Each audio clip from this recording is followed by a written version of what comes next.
Hello there, I'm Julienne Ryan of J. Ryan Partners Be Engaged at Work. I am an applied storyteller and I love finding out people's backstories about their work and their why. Over the last few months, I've been part of a project to find out how people have been navigating their work during the COVID-19 period and some of their lessons learned and what has made all the difference. Now, today I have with me Peter Shafran of River Spirit Music, who is going to share some stories about his work as well as some of the learnings. Welcome. Thank you. Good to be here. So, why don't you start off by talking to us a little bit about your work and what you do?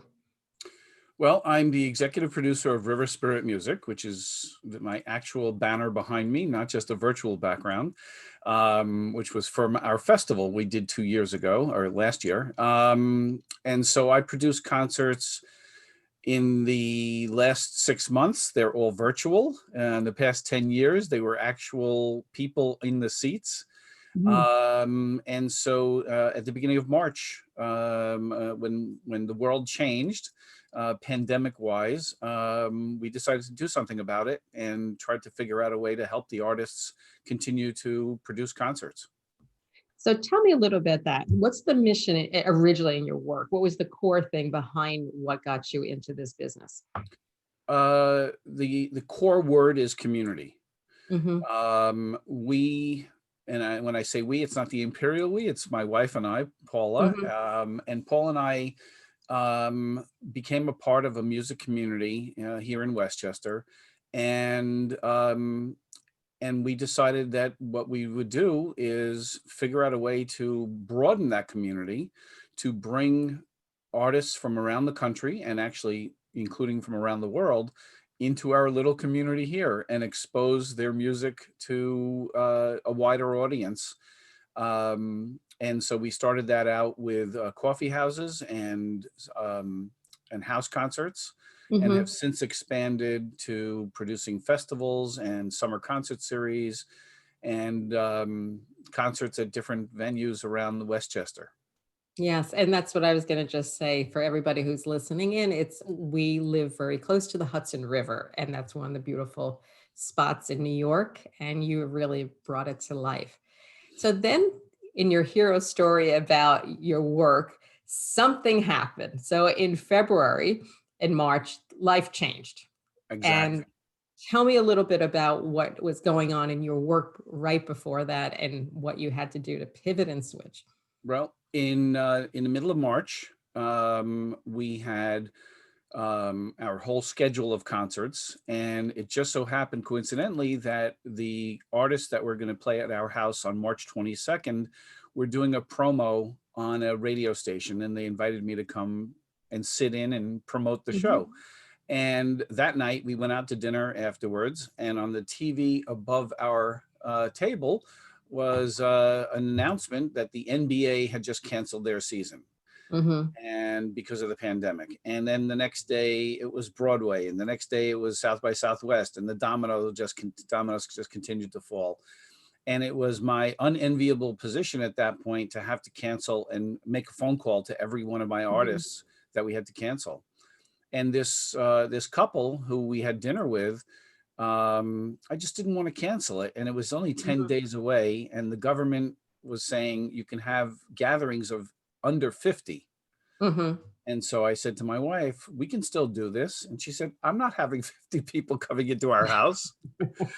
So I said, well, maybe we'll do it virtually. And the light bulb went off. And within 24 to 48 hours, I reached out to people with much more technical expertise than I, and helped me figure out a way to do it.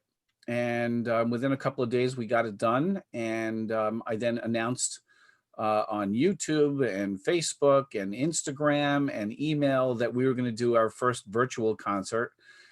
And within 48 hours, we sold 100 tickets, which is Mhm. had the performers played at my house, the most they would have made is 40. Most seats they would have filled was going to be 45 because that's all the seats we Mhm. have.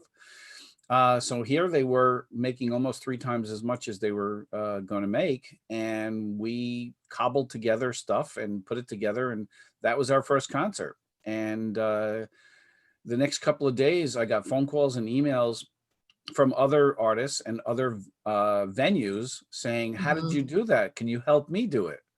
And Mhm. then the second light bulb went off and said, "Well, maybe I could find a way to duplicate this and do this all over, Mhm. do this all over the country." And that was the germination of this business.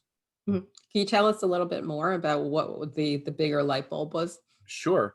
Um, well, we had figured out how to put this remote rig, which is basically a box containing equipment that I could then carry over to the artist's house, which included cameras and lighting and tripods and a mixer and a computer to run everything remotely. And then I can then drop it off or ship it and have my engineer basically be in the living room with the artist, except Mhm.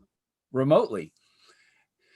And so we then sat down and figured out how to put this all together in a traveling box, because I was not going to drive out to Minnesota for the next show. And we put it together in about 10 days, and we did our first remote show 2 weeks later, and that was in Duluth, Minnesota. And since then, we've done over 100 concerts just since April, Mhm.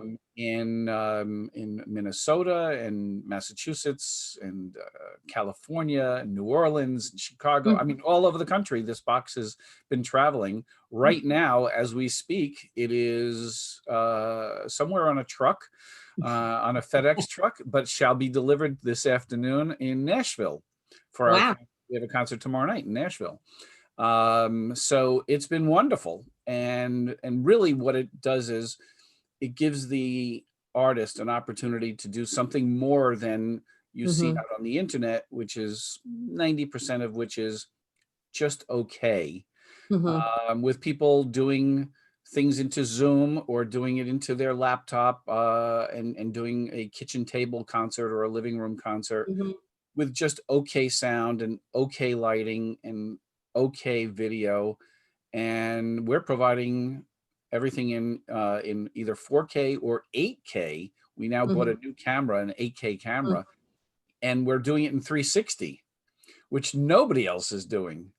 And Mhm. so the 360 has really been a game changer. And we started it just on a lark at the beginning because our engineer happened to have a 360 camera and thought it would be cool.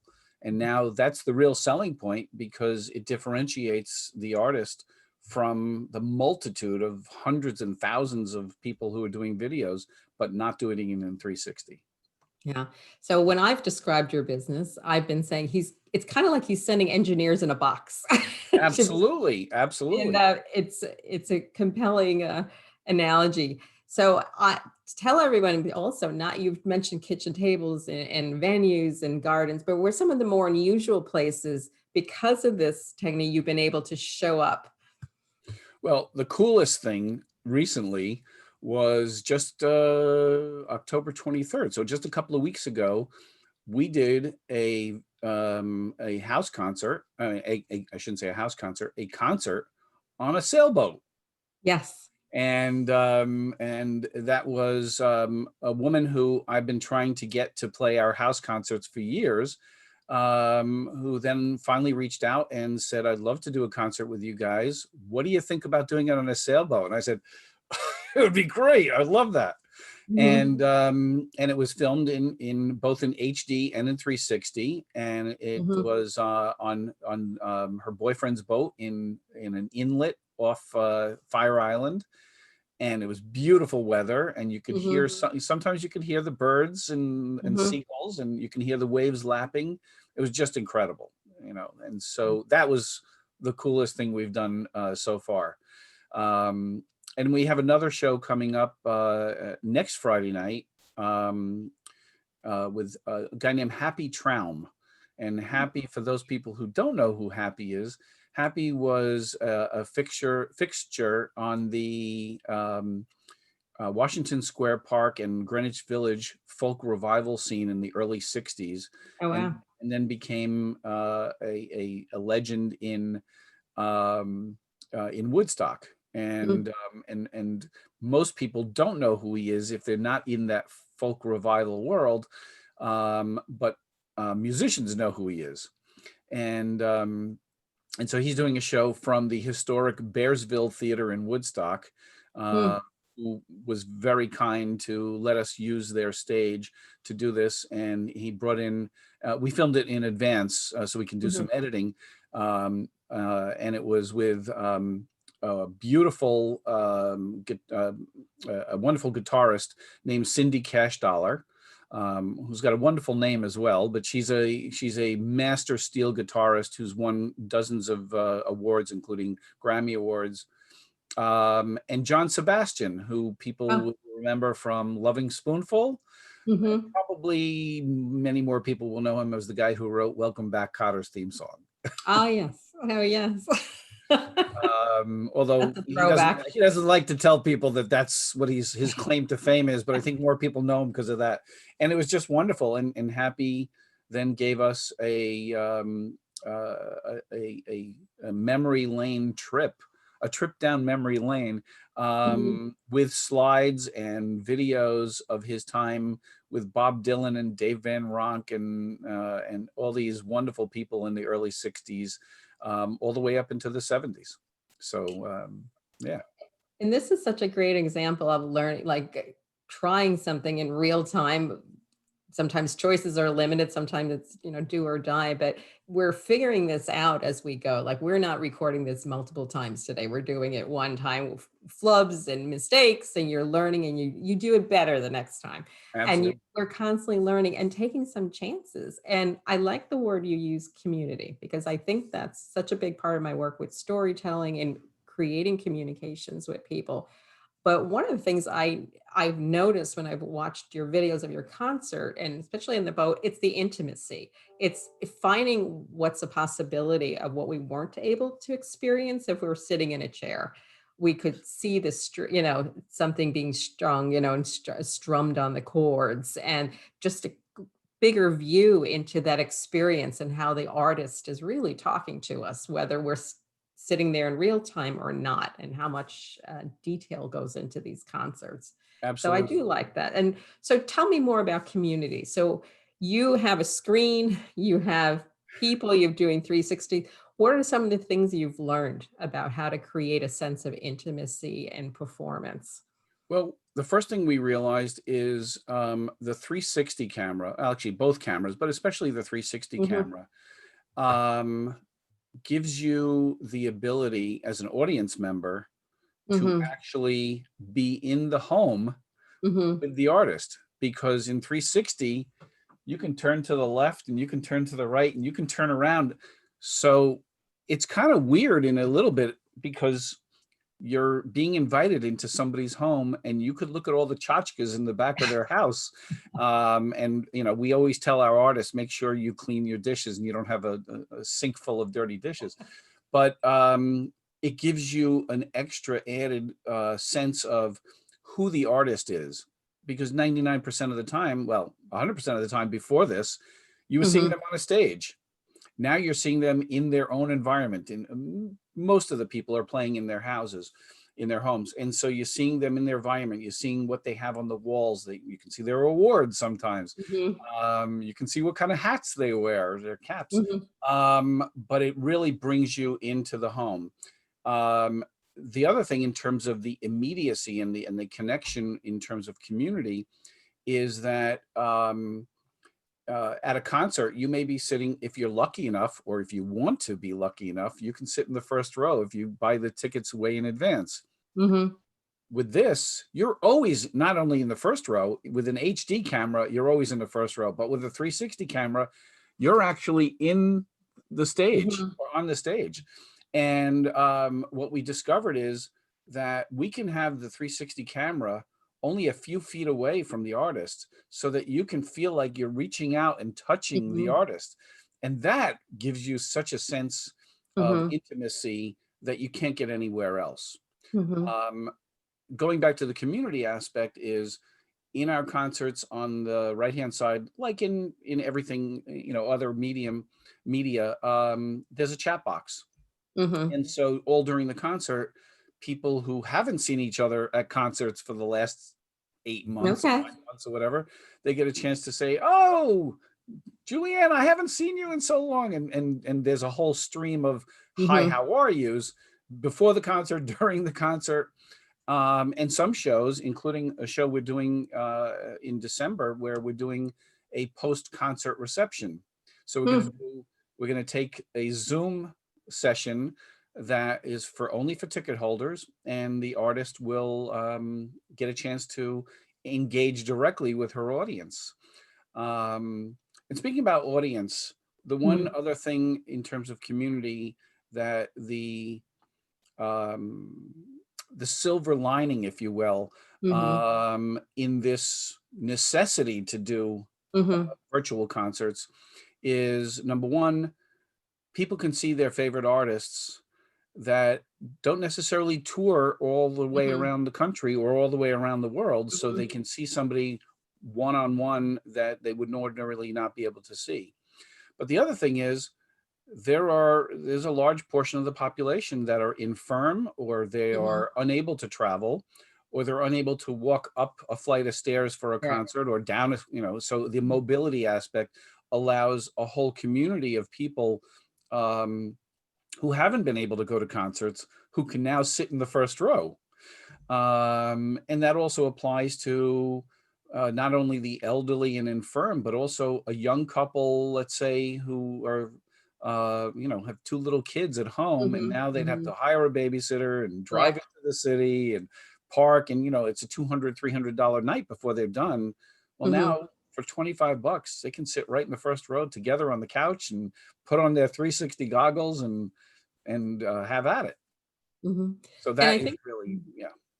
and I think there's so many lessons learned, like you're saying about pre-recorded, about we all plan for, like I do storytelling, I just did a humorous presentation. We have to put ourselves in the seat of the audience way before there's actually an audience That's there. right. So I'm sure there must be interesting conversations you've had with artists about helping people to get prepared for how that audience is going to listen to and kind of recollect, because we're not feeding off the energy in real time. So the pacing's a bit different. So I've Absolutely. learned a lot of lessons over the last few months about pausing and asking and waiting for that invisible, emojis to pop up or maybe chat. Exactly. So every Exactly. time we do Well, it, we learn something.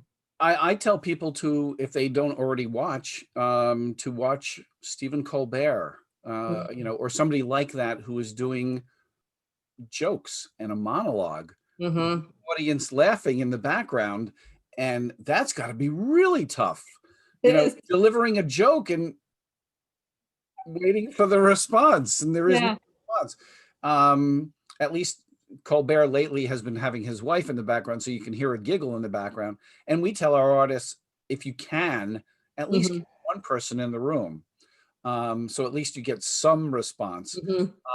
The other reason we think it's very important to have one person in the room, if you can, is there's a latency between the moment that you speak into the camera and the Mhm. moment that it appears on your side as the audience's side. Mhm. So when the audience is typing in the chat bar, they're about 30 or 40 seconds behind. And so that may be very distracting for an artist. And you can see it on a lot of videos where somebody will lean over to look at the computer to see what somebody's saying. And it happened 30 seconds ago. And so there's a time lapse. Correct. So what we do is we tell people, if you can, have somebody look through, because honestly, not every person's comment is that fantastic. Mhm. And so if you have somebody who is uh, a navigator for you and can Mhm. pick out the best quotes, Correct. Frank from California says hi, and he wants you to play this song, that's an important quote, not like, hi, Barbara, how are you? So So that's important, but that is really what we found helps the artist. But Hmm. it's, I'm not a performer, and I can just slightly imagine how difficult it is, especially in comedy, to Hmm. deliver a joke without, with a punchline without having an audience. You don't know if it's falling flat on its face. But in the same token, artists, especially the banter in between songs, you don't know if that's working, Hmm. or if the song was a hit or the song wasn't a hit. But Hmm. you try, and most of the artists that we're dealing with have already done several online concerts, so they have a feel for what they're doing. But every once in a while there's somebody who said, I've been sitting it out for 8 months and I haven't done it. You're the first one. Hmm. So Yeah, it's learning in real time, but I do believe in having a good wing person has been oh helpful. yeah, absolutely. Having somebody on the other side of the screen chuckling when he was recording and then editing himself out or editing, and looking at chats after the Right, right, fact right, right, right. was golden. We need that reinforcement, but Well, that's one of great. the first concerts we did, and I told the artist about having the wing person there, um, did not realize, well, her wing person did not realize that we're filming in 360. So she was like, like 5 minutes before the show, she says, "Am I going to be on?" I was like, Yes, "Yeah, yeah, yeah." And she's like, "Oh, I guess I better change." exactly. We're all wearing many hats, hair and makeup, lighting, Right. teachers, grips, you name it. We're everything right now. So Well, it's a lesson learned. it's apropos that you say that, because what we have discovered and what we're helping artists discover is, um, pre-COVID, Mm, um, an artist, most artists will get their agent or their manager or self-managed, and they'll get a gig at the ABC club, and mhm, they'll show up and they'll play. mhm, And it's up to the club, the venue, the coffee house, whatever, to get the audience and sell the tickets and do the mhm, promotion. Well, now there is no club, there is no venue. mhm, And now all of a sudden artists have to figure out, oh, not only do I have to perform, but I got to be a manager and I got to be a mhm, promoter and I got to learn marketing.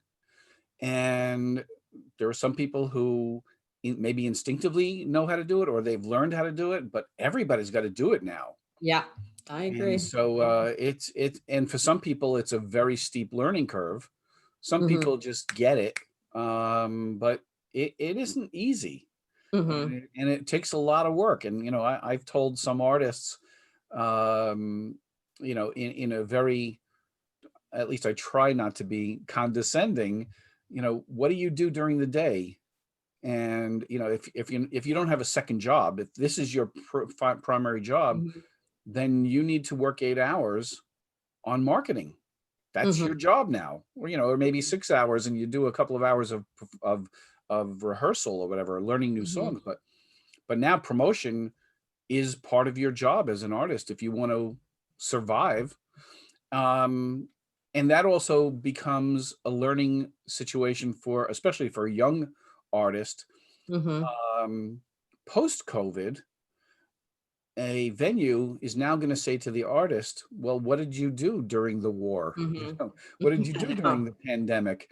Now the artist who says, well, I did 100 concerts, or I did 20 concerts and I sold 500 tickets, that person's going to be hired by that venue rather than the other person who Mhm, said, I didn't do anything. All right. I just waited for people to come online and I sold 20 tickets, or I yeah, sold no tickets and I just raised money through Patreon or something like that. mhm, But the ones who actually hustled and the ones mhm, who figured out how to do it, they're going to be much more marketable post COVID to the mhm. venues who are going to say, wow, this guy's bringing an audience with him. Yeah. Yeah, So I'm hearing a couple of things. First of all, pushing ourselves out of our comfort area to say, I'm absolutely. doing things I never thought. I mean, my whole thing is in person with stories and work and saying, well, you're going to have to figure out how to do intimacy on the camera and build trust and relationships in the camera. Secondly, I mean, collaboration for sure. And then also the gift of feedback when somebody is willing to share their insights like yourself and give guidance in a healthy, productive way that helps the performer really up their game on more than one level. You know, Right. there's the performance, there's the setting, there's the, like you said, getting seats in the chair. So I Yeah, think those are valuable things that we've all had some stretch goals, to say the least, this year. Now, absolutely. are you always this calm? I could, maybe I'm going to hear your wife in the background answering if I'm asking this question. So any Yeah. moments you think that now you're chuckling about that you had when you're like, oh my God, what am I going to do here? No, I mean, you've known me for a while, and yeah, I'm a pretty chill guy. Okay. Well, that's a Yeah, good I mean, for yourself. I suppose there are times that are stressful, but you know, my wife, who is a psychiatrist, will tell you that, you know, that's just, I'm just burying that very deep down inside. So Okay. yeah, I mean, like everything else, you know, we get stressed. I do get stressed. Excuse me, the day of the show.